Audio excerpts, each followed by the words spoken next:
ეს პროექტი არის მინისტრი ჩვენ ერთად ვიყავით თავისთავად იდეა გაჩნდა პროექტის სასწრაფოს იმას რომ ეს უნდა დაწყება 4 ახალი კვალიფიკაციის სამართლები შეიძლება იყოს 6 თვიანი ეს პროექტი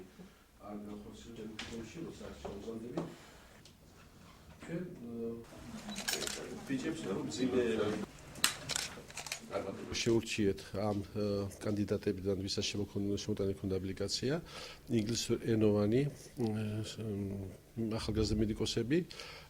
ისინი წარმოადგენლები ბაუს უნივერსიტეტის გაესაუბრნენ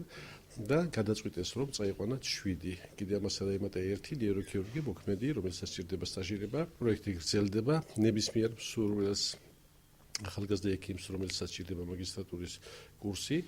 ის ფლობს თურქულ ან ინგლისურ ენებს სრულყოფილად რომ შეძლოს სწავლა მოგმართოს ჩვენ და როცა პროექტის შემდგომი ეტაპი იქნება ჩვენ აუცილებლად თანმიმდევრულად ჩავხვდათ ყველა ახალგაზრდას მასში. ეს უნივერსიტეტი ერთ-ერთი წამყვანი უნივერსიტეტი არის თურქეთის რესპუბლიკაში და დარწმუნებული ვართ რომ ახალგაზრდები რომლებიც კონკურსის წესით შეირჩნენ ღირსეულად გაართმევენ ამ უნივერსიტეტებში სწავლას სტაჟირების პერიოდს ჩამოყალიბდებიან კარგ სპეციალისტებად დაუბრუნდებიან ჩვენს რეგიონს და იზრუნებენ ადგილობრივი ჩვენი მშობლიური მოსახლეობის ჯანმრთელობის დაცვას. ჩვენი შერჩევა მოხდა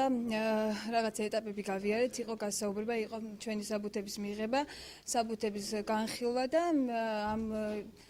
ეტაპების შემდეგ მოხდა ჩვენი არჩევა. ბედნიერები ვართ ამ პროექტით, იმიტომ რომ ეს ჩვენთვის ძალიან მნიშვნელოვანია და ნამდვილად ყველაფერს გავაკეთებთ იმისათვის, რომ მაქსიმალურ წარმატებას მივაღწიათ.